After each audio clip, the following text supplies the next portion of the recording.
Have you ever heard the term seek first to understand and then to be understood? It's part of Stephen Covey's 7 Habits of Highly Effective People, and there is good reason that you should listen to someone else. It's all about listening. And maybe you've heard this from your parents before. God gave you 2 ears and 1 mouth, so you should listen twice as much as you speak. That's because listening is so important, and it's the second step in our B.L.E.S.S strategy that we started talking about last week. So sometimes we don't listen well because we may not be in a great environment to hear what people have to say, right? Or we're just too concerned. We might be walking around on our phones and really just not even paying attention to anything that's going on around us. Hey, can you come inside where we could hear you better? I mean, do you think that'd be better? I think so. It's kind of hard to hear. You can't hear me that well. No, not outside? Yeah, you're right. Exactly. Can you come inside? Well, just stop this. Yeah.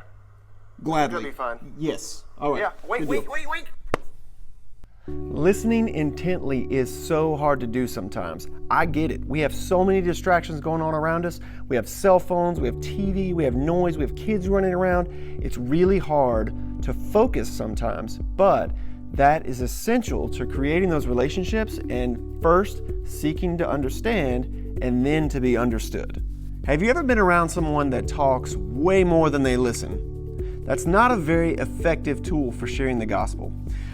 In this book, Gospel Fluency, which is awesome, we have recommended it for years, and this is basically like our guide for discipleship right here, other than the Bible, obviously.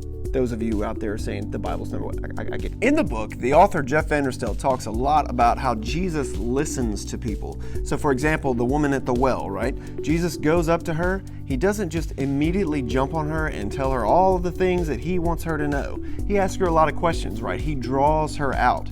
And that is one of the things that we want to try to do with people when we listen to them. If you're in a conversation with somebody, it's really good to listen to what they have to say and follow up with questions, right? So listen intently to what they're saying. Last week, Pastor Jason talked about finding people in your neighborhood, identifying those families who you are going to pray for, who you want to bless with this strategy, and who you want to share the gospel with. So what I want you guys to do this week, think of those same families that hopefully you have begun to build relationships with.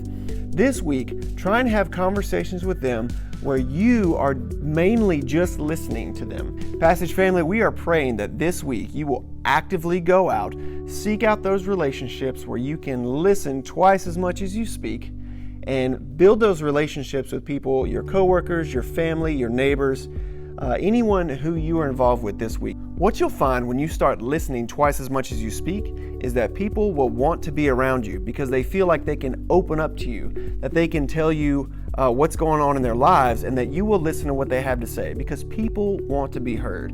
And that is an excellent foundation for any relationship, and it's a great way to get in there to where you can share the gospel with them in those tight relationships. We'll see you next week. Have a great week.